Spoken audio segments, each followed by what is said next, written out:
بسم اللہ الرحمن الرحیم۔ السلام علیکم۔ یہ آپ کا اپنا ڈیجیٹل پلیٹ فارم ہے۔ میں طارق متین ہوں۔ جون کی 28 تاریخ ہے اور دنیا بھر میں بہت سے مقامات پر ہمارے مسلمان بھائی عید بنا رہے ہیں۔ جہاں جہاں آپ عید بنا رہے ہیں، آپ کو عید مبارک۔ جنہوں نے حج کی سعادت حاصل کی ہے، اللہ رب العزت ان کا حج قبول فرمائے، آمین۔ اور پاکستان میں ہم عید منائیں گے کل۔ اللہ رب العزت اس عید کو پاکستانیوں کے لیے خوشیوں کی وجہ بنائے، اور ہمارے دوست، ہمارے بھائی عمران ریاض خان، ان کے لیے یہ امید پیدا ہو چلی ہے کہ وہ عید پر اپنے گھر پر ہوں گے۔ یہ امید درست ہو، آمین۔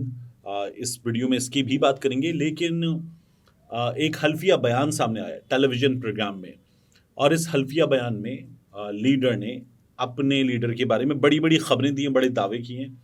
ان کی بات کریں گے۔ 10 برس کا ایک منصوبہ ہے، ایک ملاقات ہوئی ہے بہت بڑی، اس 10 برس کے منصوبے کے حوالے سے بات کریں گے۔ جو کاٹا کہا جاتا ہے، لگ گیا، عمران خان صاحب جو بات کرتے ہیں، تو کاٹا ممکنہ طور پر ایک نہیں دو جگہ پر ہے۔ ایک کاٹا کچھ مٹایا جا رہا ہے، ایک کاٹا جو ہے وہ اور گہرا کیا جا رہا ہے۔ اس کی بھی بات کریں گے، اور کیا چیزیں طے پائی ہیں بڑی ملاقات کے نتیجے میں، اس کی بھی بات کریں گے۔ سب سے پہلے یہ جو دعویٰ ہے حلفیہ بیان کا، ندیم ملک صاحب کے پروگرام میں سما ٹی وی پر فردوس عاشق اعوان صاحبہ نے دعویٰ کیا کہ عمران صاحب کی رہائی کے بعد، خان صاحب کی رہائی کے بعد ایک عدد ویڈیو کانفرنس ہوئی۔ اس کانفرنس میں عمران خان صاحب نے کچھ باتیں کی، لوگوں کے سامنے بہت سختی کے ساتھ کچھ احکامات رکھے، اور عمران خان صاحب نے اس کے بعد کچھ دعوے کیے، اور فردوس عاشق اعوان صاحبہ اس کے علاوہ پھر اپنی ایک کمنٹری بھی کرتی ہیں۔ جو انہوں نے احکامات 9 مئی کے بعد، عمران خان صاحب کی گرفتاری کے رہائی کے بعد جو ویڈیو کانفرنس ہوئی، اس کے حوالے سے دیے، وہ یہ تھے کہ عمران خان صاحب نے ویڈیو کانفرنس میں، اور ان کا یہ دعویٰ کہ وہ بھی تھیم ویڈیو کانفرنس میں، یہ کہا کہ، اور وہ کہہ رہی ہیں، وہ آن اوتھ یہ بات کر رہی ہیں، حلفیہ بیان دے رہی ہیں کہ عمران خان صاحب نے کہا کوئی 9 مئی کی مذمت نہیں کرے گا۔ دوسرا وہ یہ کہتی ہیں کہ کوئی پیچھے نہیں ہٹے گا۔ اور پھر انہوں نے کہا کہ عمران خان صاحب نے یہ کہا کہ کوئی کرے گا تو اس کو اس کا نتیجہ بھگتنا ہوگا۔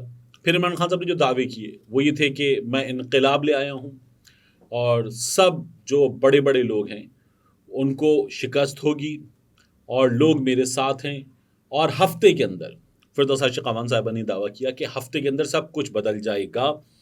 تو انہوں نے کہا کہ عمران خان صاحب کو اقتدار سے نکلنے کے بعد صرف اپنے لیے سب کچھ نظر آتا تھا۔ عمران خان صاحب کو یہ نظر آتا تھا کہ میں اقتدار میں ہوں تو سب ٹھیک ہے، میں اقتدار میں نہیں ہوں تو پاکستان بھی نہیں ہے، حکومت بھی نہیں ہے، ریاست بھی نہیں ہے، کچھ بھی نہیں ہے۔ تو انہوں نے اس بات کی مذمت کی اور کہا کہ عمران خان کی یہ سیاست تھی۔ فردوس عاشق اعوان صاحبہ جب بات کر رہی ہیں اپنی کمنٹری میں، وہ عمران خان صاحب کے اقتدار سے نکلنے کے بعد کے تمام دنوں کی بات کر رہی ہیں، اور 9 مئی کے واقعات کی بات کر رہی ہیں۔ لیکن یہی فردوس عاشق اعوان صاحبہ ٹھیک 9 مئی والے دن کیا کہتی ہیں؟ 9 مئی والے دن فردوس عاشق اعوان صاحبہ جو ہے وہ کہتی ہیں کہ مسلم امہ اور پاکستان کے عظیم ترین لیڈر عمران خان کی غیر آئینی اور غیر قانونی گرفتاری کی شدید مذمت کرتی ہوں۔ یہ نری فسطائیت، ظلم اور بربریت ہے کہ عدالتوں کا تقدس بھی پامال کیا جا رہا ہے۔ پوری قوم عمران خان کے ساتھ کھڑی ہے۔ امپورٹڈ ٹولے کو پاکستان کپتان کی گرفتاری کا خمیازہ بھگتنا پڑے گا۔ فردوس عاشق اعوان صاحبہ نے اس کے بعد جو ہے وہ 11 تاریخ کو ایک عدد ٹویٹ کیا، اور ٹویٹ کر کے کہا چیئرمین عمران خان کی غیر قانونی گرفتاری کے فیصلے کو کالعدم قرار دینے اور رہائی پر سپریم کورٹ کے مشکور ہیں۔ پوری قوم کی دعائیں اور ہمدردیاں کپتان کے ساتھ ہیں۔ تمام مسائل کا حل آئین اور قانون کے مطابق صاف اور شفاف الیکشن ہے۔ عمران خان کی قیادت میں ملک ترقی اور خوشحالی کے زینے چڑھے گا۔ پھر 12 تاریخ کو فردوس عاشق اعوان صاحبہ نے یہ کہا کہ چیئرمین عمران خان کو آئین اور قانون کے مطابق ریلیف دینے پر عدلیہ کے مشکور ہیں۔ پی ڈی ایم حکومت غیر آئینی اور غیر قانونی طریقے سے اقتدار پر قابض رہنا چاہتی ہے، جس کے لیے ظلم و بربریت کی ہولی کھیلی جا رہی ہے، جھوٹے مقدمات درج کرائے جا رہے ہیں۔ پوری قوم چٹان کی طرح کپتان کے ساتھ کھڑی ہے۔ یہ فردوس عاشق اعوان صاحبہ کے دعوے تھے، اور اس طرح کے دعوے انہوں نے اور بھی کیے۔ میرے پاس جو معلومات ہیں اس کے مطابق جس ویڈیو کانفرنس کی فردوس عاشق اعوان صاحبہ بات کر رہی ہیں، یہ خبر غلط ہے، کیونکہ فردوس عاشق اعوان صاحبہ کو ایک عرصے سے سائیڈ لائن کر دیا گیا تھا۔ یہ کسی ویڈیو کانفرنس وغیرہ میں نہیں ہوتی تھیں۔ یہ مجھے پاکستان تحریک انصاف کے اندر کے لوگوں نے بتایا۔ ان کا کہنا ہے کہ جھوٹ بول رہی ہیں، اور ان کی اتنی حیثیت ہی نہیں تھی ایک عرصے سے جماعت میں کہ یہ کسی مقام پر ہوتی.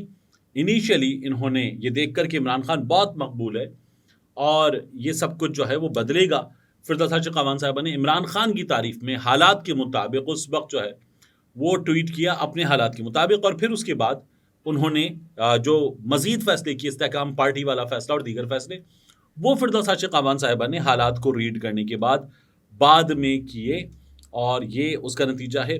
فردوسا چقاوان صاحبہ تو استحکام پاکستان پارٹی میں جانے کے لیے خود رابطے کر کے گئی ہیں. ایک ہوتا ہے کہ کچھ لوگوں کو کہا گیا کہ آپ استحکام پاکستان پارٹی میں جائیں گے، اور ان کو پھر حکومت نے بازو مروڑ کر، کاروباری مشکلات پیدا کر کے، دیگر مشکلات کے ذریعے اس بات پر رضامند کیا. لیکن فردوسا چقاوان صاحبہ جو ہیں یہ تو خود رابطے کر کے، ان کو تو استحکام پاکستان پارٹی جو ہے وہ کوئی کھلے ہاتھوں کے ساتھ ویلکم کر رہی ہو ایسا بھی نہیں تھا. لیکن فردوسا چقاوان صاحبہ نے اپنی جگہ بعد میں خود بنوائی کسی طرح سے، اور پھر یہ پہنچ گئی تھیں. اور پھر اس کے بعد ان کو عہدہ بھی جو ہے وہ ان کی فرمائشوں پہ اور کچھ رابطوں کی بنیاد پہ ملا. اس کے بعد یہ جو 10 برس کا منصوبہ اور کاٹا ایک نہیں دو جگہ ہے، اس کی بات کریں. دبئی میں ملاقات ہوئی میاں نواز شریف کی آصف علی زرداری کی، اور دبئی میں ہونے والی ملاقات کے نتیجے میں کچھ چیزیں طے کی گئی ہیں. ایک میثاق معیشت کرنے جا رہی ہے پیپلز پارٹی اور نون لیگ، میثاق معیشت کرنے جا رہی ہے. میثاق معیشت کے نتیجے میں یہ لوگ کیا کریں گے یہ طے ہوگا. اور یہ اگر ہو، پاکستان کی دیگر جماعتیں بھی کریں تو اچھی بات ہے کہ معیشت پہ پالیٹکس نہیں کرنی. انڈیا میں ہوتا ہے معیشت پہ سیاست نہیں کرنی، تو ایک یہ طے ہوگا. اور میثاق معیشت کا یہ بنیادی نقطہ ہوگا کہ ملک معاشی طور پر مستحکم بنانا، اس پر سیاست نہیں کرنی کم ووٹ میں. ایک تو یہ طے ہوگا. دوسرا، کچھ چیزیں ان دونوں جماعتوں نے آپس میں طے کی ہیں. ابھی جو میثاق معیشت ہے، اس سے پہلے انہی لوگوں نے میثاق جمہوریت کیا تھا. محترمہ بے نظیر بھٹو شہید صاحبہ، اللہ تعالیٰ ان کے درجات بلند کرے، اور میاں نواز شریف صاحب، ان لوگوں نے یہ میثاق جمہوریت کیا تھا. ہوا کیا، میاں صاحب کالا کوٹ پہن کر عدالت پہنچ گئے تھے. زرداری صاحب نے بھی جب اینٹ سے اینٹ بجائی تھی، پھر اس کے بعد میاں صاحب نے ان سے منہ موڑ لیا تھا، اور دیگر چیزیں ہوئی ہیں، اور لوگوں کے رابطے ہوئے ہیں، اور ووٹ کی عزت کا کباڑا ہوا ہے. تو اب کیا یہ میثاق معیشت پہ چلیں گے؟ جس طرح کی یہ لوگ ایک دوسرے کے خلاف سیاست کرتے ہیں، نورا کشتی والی، اس میں کوئی امید نہ رکھے کہ یہ لوگ اس پر چلیں گے. ہاں، ہوا کیا، اگلا سیٹ اپ 10 برس کا منصوبہ کیا ہے. 10 برس کے منصوبے میں زرداری صاحب کو ایک چیز نظر آ گئی ہے کہ ان کی پولیٹیکل پوزیشن نون لیگ سے تو بہرحال کمزور ہے. نون لیگ کو بھی اندازہ ہے کہ ان کی پولیٹیکل پوزیشن اچھی نہیں ہے، اور جو حالات ہیں ان میں تو بہت بری ہوئی ہے. لیکن زرداری صاحب سے بہت بہتر ہے. تو زرداری صاحب نے جو کہا تھا کہ میں نون لیگ کو دھوکہ نہیں دوں گا، نواز شریف کو دھوکہ نہیں دوں گا، یہ اسی لیے کہا تھا. تو ممکنہ طور پر اگلا سیٹ اپ وزیر اعظم شہباز شریف. یہ پیپلز پارٹی کو پرابلم نہیں ہے، دیگر لوگوں کو پرابلم نہیں ہے، نون لیگ کو بھی کوئی خاص پرابلم نہیں ہوگی. لیکن نون لیگ کی تیاری ہے کہ شہباز شریف نہیں، چیزیں سیٹ ہو جائیں، پھر وزیر اعظم نواز شریف. اس پر پیپلز پارٹی کو کوئی خاص پرابلم تو نہیں ہے، لیکن دیگر لوگوں کو اس پر پرابلم ہے کہ وزیر اعظم شہباز شریف نہیں، نواز شریف. تو ان کا یہ خیال ہے کہ شہباز شریف بہتر ہے نواز شریف سے. اور نواز شریف کی جو سیاست ہے، جس قدر ٹکراؤ کی سیاست ہے، اس میں نواز شریف کے لیے مشکلات ہیں. تو کاٹا ایک جگہ نہیں ہے، کاٹا 2 جگہ ہے. اس بنیاد پہ کہا جا رہا ہے. بڑی ملاقات میں مزید کیا طے پایا ہے. ایک بڑا زبردست لطیفہ بعض دوست سنا رہے کہ زرداری صاحب کی جانب سے یہ کہا گیا کہ پنجاب میں ایڈجسٹ کیجیے. تو انہوں نے یہ کہا کہ پنجاب میں کئی جگہوں پر انہوں نے نشاندہی بھی کی، پاکستان پیپلز پارٹی کے مقابلے میں نون لیگ اپنا کینڈیڈیٹ ہی نہ لائے. تو میاں صاحب کی جماعت کی طرف سے ایک جواب دیا گیا. وہ جواب بڑا دلچسپ ہے. انہوں نے کہا ٹھیک ہے، 2018 کے الیکشن میں جہاں پاکستان تحریک انصاف جیتی، نون لیگ نہیں جیتی، وہاں پر یہ دیکھتے ہیں کہ اگر پاکستان پیپلز پارٹی دوسرے نمبر پر آئی ہے جن جن جگہوں پر، یعنی پاکستان تحریک انصاف نے 2018 کے الیکشن میں قومی اسمبلی کی پنجاب سے 66 سیٹیں جیتی. تو ان 66 سیٹوں میں جہاں جہاں پیپلز پارٹی پیپلز پارٹی نے 6 سیٹیں جیتی تھیں، نون لیگ نے 64. تو جہاں جہاں پیپلز پارٹی 66 سیٹوں میں دوسرے نمبر پر آئی ہے، وہاں نون لیگ اپنا کینڈیڈیٹ کھڑا نہیں کرے گی.